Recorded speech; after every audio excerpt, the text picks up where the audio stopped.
정부의 바이오 산업 특화단지 공모에 대한 지자체의 경쟁이 뜨겁습니다. 충북은 천연물 바이오 산업을 내세운 전북과 손을 잡고 협력 체계를 구축했습니다. 청주에서 발달장애인 일가족 3명이 숨진 채 발견된 것과 관련해 장애인 단체들은 대책 마련을 촉구하고 있습니다. 사회적 타살이라며 장애인을 위한 처우 개선을 요구했습니다. 2052년이 되면 충북의 학령 인구가 10만 명가량 감소할 거란 장기 전망이 나왔습니다. 고령 인구는 충북도민 100명 가운데 43명에 이를 전망입니다.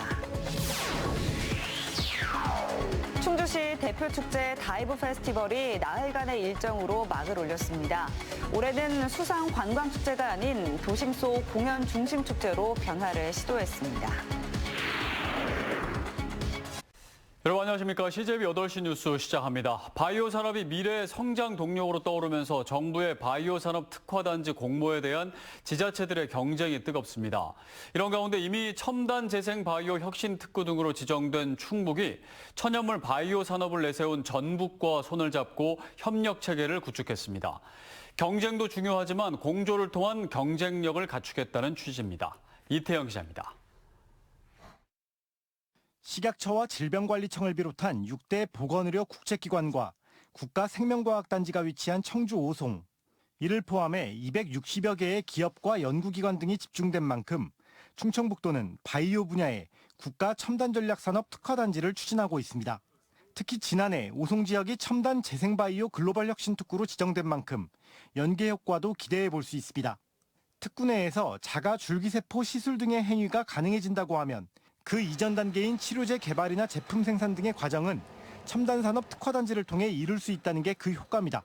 글로벌 혁신 특구로 이렇게 결정이 돼 있는 상황이고 소부장 제도도 여기 설정돼 있고 각종 이런 산업 또 기술 R&D 이런 게 집중돼 있는 상황인데 하지만 이 바이오 특화단지 유치 전에는 충북을 비롯해 강원과 인천, 전북, 경기 등 11개 자치단체가 뛰어든 만큼 선정을 확신할 수는 없습니다. 이런 가운데 충청북도가 전북과 손을 잡았습니다. 충북이 전반적으로 바이오 의학에 강점을 보인다고 하면 전북은 천연물 치료제와 동식물 의학을 활용한 성장세가 주목받고 있는 상황. 이 때문에 두 지자체는 정부가 바이오 특화단지를 복수 지역에 지정할 경우에 대비해 협약을 맺고 초광역적 협력 체계를 구축했습니다. 이 분야에서 앞장서고 있는 오송과 익산, 정읍이 또 KTX로 연결될 수 있기 때문에 더더욱 시너지 효과가 발휘될 수 있다고 생각하였습니다. 전북과의 협약과 함께 지난 3월 민생 토론회를 통해 윤석열 대통령이 충북의 바이오 산업을 적극 지원하겠다는 것도 충북의 바이오 특화단지 선정에 긍정적 요소로 작용할 것이란 전망이 많은 가운데 정부는 다음 달 안으로 최종 선정지를 발표할 계획입니다. CJB 이태현입니다. 이달 초 청주에서 발달장애인 일가족 3명이 숨진 채 발견됐습니다. 당시 신변을 비관하는 메모 등이 남아 있었는데 장애인 단체들은 사회적 타살이라며 장애인을 위한 처우 개선을 요구하고 있습니다. 박원 기자입니다. 지난 7일 청주에 살던 발달장애인 일가족 3명이 숨져 있다는 신고가 들어왔습니다. 60대 어머니와 40대 남매가 가정집에서 나란히 누워있는 걸 지인이 발견하고 신고한 겁니다. 당시 신변을 비관하는 유서 추적 메모도 있었는데 힘들었다, 장례를 치러달라는 내용이 적혀있던 것으로 알려졌습니다. 기초생활수급자로 매달 230만 원 정도를 받아왔지만 우울증이 심해져 힘겨운 나날을 보내다 숨진 것으로 추정됩니다. 행정전수 조사를 실시하라! 발달장애인과 가족 등 장애인 단체들이 충북도청 앞에 모였습니다. 그분들은 살고 싶었지만 죽을 수밖에 없었던 이유를 여러분들은 공감하고 계실 것입니다. 이런 선택을 하지 않을 수 있다고 장담할 수 없습니다. 일가족 3명의 죽음은 무관심으로 인한 사회적 타살이라며 대책 마련을 촉구했습니다. 정부와 국가는 법률을 전면 개정하여 발달장애인이 사회의 적극적인 일원으로 삶을 살아갈 수 있도록 이들은 정부와 자치단체가 침묵으로 일관하고 있다며 마스크로 X자 표시 검은색 테이프를 붙이고 거리 행진 침묵 시위를 벌였습니다. 장애인들이 소극적이고 거부한다는 이유로 자치단체가 조사하다 그냥 돌아설 게 아니라 공권력을 행사해서라도 지원을 이어갈 수 있게 유도해야 한다는 겁니다. 만약 그게 어렵다면 민간기관과 연계해 사회와 더 가깝게 지낼 수 있는 촘촘한 인프라를 구축하고 더 이상 비극이 반복되는 걸 막아야 한다고 주장했습니다. CJB 박원입니다. 재보궐 당시 재산을 허위로 신고해 공직선거법 위반 혐의로 기소된 청주시 의원 나선거구 이상조 의원이 항소심에서도 벌금 90만 원을 받아 의원직을 유지했습니다. 대전고법 청주재판부 형사 1부는 검찰 측이 제기한 항소를 기각하고 1심에 벌금 90만 원형을 유지했습니다. 재판부는 원심의 판단이 합리적인 범위를 벗어나지 않은 것으로 보인다며 기각 이유를 설명했습니다. 저출생 고령화 여파로 2052년이 되면 충북의 학령 인구가 10만 명가량 감소할 거란 장기 전망이 나왔습니다. 고령 인구는 급격히 늘어 전체 충북도민 100명 가운데 43명에 이를 전망입니다. 사회 각 분야에서 쓰나미급 인구 구조 충격에 대비를 서둘러야 할 때입니다. 조상우 기자입니다. 통계청의 장래 인구 추계는 총 7개의 시나리오가 있는데 이번에 발표된 자료는 중위 추계 결과를 중심으로 분석한 것입니다. 최근에 시도별 인구 변동 추세가 지속될 경우 2052년 충북의 인구는 30년 전보다 8만 명 감소할 것으로 전망됐습니다. 충북의 인구는 2022년 162만 명에서 2030년대 전반기에 164만 명으로 정점을 찍은 뒤 2052년에는 154만 명으로 줄어듭니다. 그럼에도 충북의 30년간 인구 감소율은 5%로 전국의 절반에 그치면서 충북 인구가 전국에서 차지하는 비율은 3.1%에서 3.3%로 소폭 커집니다. 저출생 여파로 학령 인구 감소는 가히 충격적입니다. 학령 인구는 초등학교부터 대학까지 6세에서 21세 사이 인구를 가리킵니다. 충북의 학령 인구는 2022년 24만 명에서 2052년에는 13만 명으로 10만 명가량 줄어듭니다. 30년간 감소율은 43.5%로 전국 평균 감소율과 일치할 것으로 전망됐습니다. 학생 수 감소로 교육시설에 대한 정책도 전환 중에 있습니다. 우리 교육청에서는 도시형 분교장과 공유 캠퍼스 등 다양한 형태의 적정 규모화를 추진하고 있으며 특히 찾아가고 싶은 충북형 지속가능한 적정 규모 학교 모델을 개발 중에 있습니다. 고령 인구는 브레이크 없이 질주하는 양상입니다. 65세 이상 충북의 고령 인구는 31만 명에서 67만 명으로 36만 명, 117.9% 폭증할 것으로 예측됐습니다. 65세 이상 비율은 18.8%에서 2052년엔 43.2%로 충북도민 100명 가운데 43명이 65세 이상 고령 인구가 된다는 얘기입니다. 이에 따라 연령 순서로 나열할 때 한 가운데 사람의 연령을 뜻하는 중위 연령이 충북은 2052년 60.5세가 돼 30년 만에 14살이 많아질 것으로 예측됐습니다. CJB 조상우입니다. 충주시 대표 축제 다이브 페스티벌이 나흘간의 일정으로 막을 올렸습니다. 올해는 탄금호를 배경으로 한 수상 관광 축제가 아닌 도심 속 공연 중심 축제로 변화를 시도했는데요. 안정은 기자가 보도합니다. 충주 종합운동장 앞 드넓은 광장에 축제장이 펼쳐졌습니다. 패밀리존에 마련된 놀이공간은 어린이들로 문전성시이고 인기 캐릭터와 사진을 찍으며 추억도 남깁니다. 커다란 열기구 체험과 플리마켓 등 다양한 즐길거리가 마련된 2024 충주 다이브 페스티벌입니다. 가수분들 라인업도 너무 좋고 그리고 옮기고 나서 훨씬 커지니까 볼거리가 진짜 다양한 게 너무 좋은 것 같아요.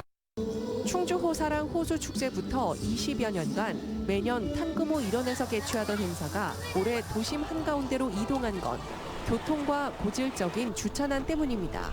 행사장에 왔던 또 청소년들이나 그 위험성도 있었고 그래서 현재 이곳은 저희가 공식적으로는 2,500면의 주차장을 확보하고 있고요. 하지만 수변에서 도심으로 장소가 바뀌면서 프로그램 변화가 불가피해졌습니다. 수상 레저와 공연 등 호수를 기반으로 한 특색 있는 프로그램들이 모두 사라졌기 때문입니다. 물의 도시다 보니까 물하고 연관된 어떤 축제를 하자라는 의미는 이어서 이렇게 축제를 하는 것 같은데 뭐 그거하고 조금 많이 동떨어진 어떤 것 같아요. 그래서 아이디어를 좀 내셔서 다이나믹하게. 올해 다이브 페스티벌 축제 예산은 지난해보다 5억 원가량 늘어난 17억 원. 충주시는 수변 프로그램 대신 요일별 음악 공연을 강화해 젊은 층을 공략하겠다는 구상입니다. 금요일 날은 락 페스티벌, 토요일은 힙합 페스티벌, 이렇게 젊은이들이 관심을 갖고 좀 많이 참여할 수 있는 프로그램을 준비를 했고, 충주 호수축제에서 다이브 페스티벌로 2회째를 맞이한 이번 축제가 어떤 평가를 받게 될지 관심이 모아지고 있습니다. CJB 안정은입니다. 오는 7월 공식 개원을 앞둔 단양보건의료원이 다음 달부터 24시간 응급실 운영에 들어갑니다. 단양구는 응급의학과 전문의 2명을 포함한 의사 5명, 간호사 8명, 임상병리사와 방사선과 8명으로 구성된 응급실 전담팀이 오는 6월 1일부터 정식 근무에 들어간다고 밝혔습니다. 이들은 365일 24시간 교대로 당직을 서며 응급 환자를 진료할 계획입니다.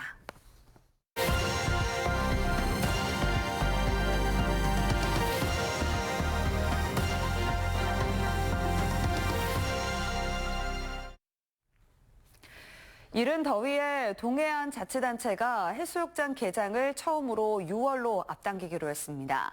해수욕장 개장이 빨라지면서 여름 특수에 대한 기대도 커지고 있는데요. 하지만 경제 상황이나 날씨 전망이 상인들에게는 그렇게 반갑지만은 않습니다. 주연방송 송혜림 기자입니다. 동해안의 경제를 좌우한다는 해수욕장 개장이 올해는 더 빨라질 전망이지만 상인이나 관광업계는 울상입니다. 코로나도 끝나면서 해외를 선호하는 관광객이 늘어난 데다 오를 대로 오른 물가에 KTX 등 교통망 확충으로 국내 관광은 체류보다는 스쳐가는 관광으로 변하고 있습니다. 4인 가족, 5인 가족이 와도 비용이 3, 40, 4, 50 들면은 차라리 그 돈으로 제주도를 가든지 해외를 가는 경향이 좀 많고 아무래도 물가 자체가 가장 좀 많이 문제인 것 같아요. 관광 경기에 영향을 주는 수치도 모두 부정적입니다. 통계청의 올해 1분기 통계 자료를 보면 지난해 같은 기간보다 외식 물가는 3.8%, 가공식품도 2.2%가 올랐습니다. 반면 가구당 소득 증가율은 1%대에 그쳐 서민들이 지갑 열기가 쉽지 않다는 얘기입니다. 상황이 이렇다 보니 소비자 심리가 얼어붙어 관광지가 몰린 동해안도 이번 달부터 비관적으로 돌아섰습니다. 한국은행에 따르면 영동 지역 소비자 심리 지수는 99.5로 한 달 전보다 2.4포인트 떨어지는 등 피서철 특수를 앞둔 악재로 분석됩니다. 저소비 지출이 되게 되면은 경제 활동뿐만 아니라 지역 경제도 많은 영향을 끼치고 지역에 우리 가지고 있는 천의 어떤 자원들, 즉 치유 관광에 대한 분야를 고민해 볼 필요가 있습니다. 더구나 올여름 날씨 전망도 걱정입니다. 올여름은 역대급 무더위와 폭우 등이 예고됐는데 이 같은 날씨는 피서객의 발길을 돌리게 만드는 요인입니다. 해수욕장 개장은 빨라졌지만 상인들의 걱정이 커지는 이유입니다. 지원뉴스 송혜림입니다.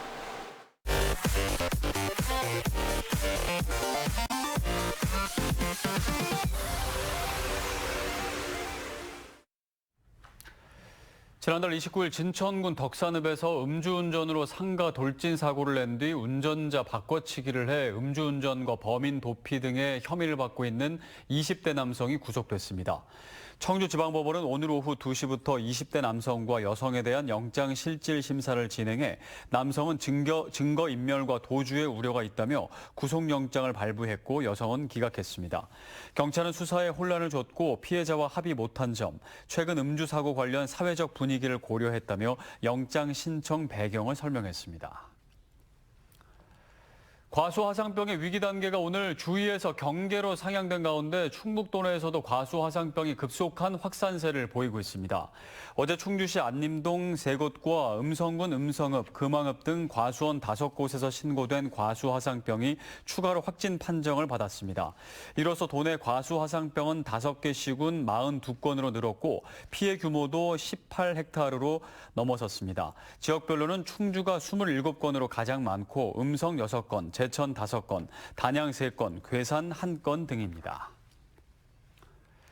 충주 화교 소학교가 개교 70여 년 만에 폐지 수순에 들어가면서 충북도 내 모든 화교 소학교가 문을 닫게 됐습니다. 충북교육청은 내일부터 다음 달 20일까지 충주 화교 소학교 폐지에 관한 행정 예고를 한다고 밝혔습니다. 1950년대 대만 정부의 승인을 받아 개교한 충주 화교 소학교는 점차 입학생 모집에 어려움을 겪으면서 2016년 휴교 후 9년 넘게 운영되지 않았습니다.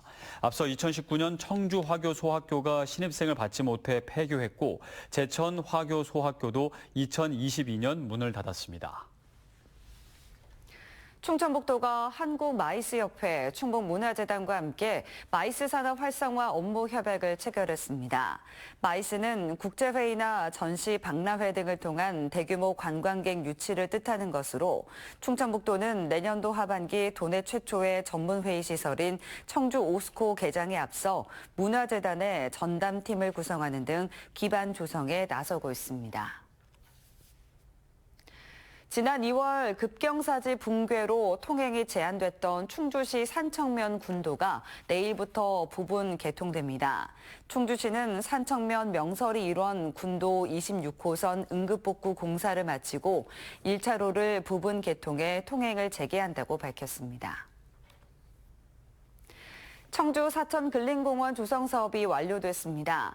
장기 미집행 공원으로 방치돼 왔던 사천 근린공원은 3만 2천여 제곱미터의 면적으로 창원도서관과 아파트 단지에 인접해 있어 접근성이 좋았지만 경작과 불법 점유로 훼손이 심해 공원 조성 민원이 지속돼 왔었습니다. 청주시는 2018년부터 토지 매입을 시작해 34억 8천만 원의 사업비를 들여 생물 서식처와 바닥 분수, 어린이 놀이터, 전망대, 다목적 구장 등을 이곳에 조성했습니다. 청주시가 오늘 풍수의 재난 대응 안전 한국 훈련을 실시했습니다. 오늘 훈련은 청주시와 10개 기관, 250여 명의 인력이 참여해 시간당 100mm의 갑작스러운 집중호우가 내려 청주시가 전체적으로 침수되는 상황을 가정해 진행됐습니다. 이범석 시장은 지난해 풍수해로 많은 어려움을 겪었던 만큼 실제와 같은 훈련을 통해 안전한 청주를 만드는 데 최선을 다하겠다고 밝혔습니다.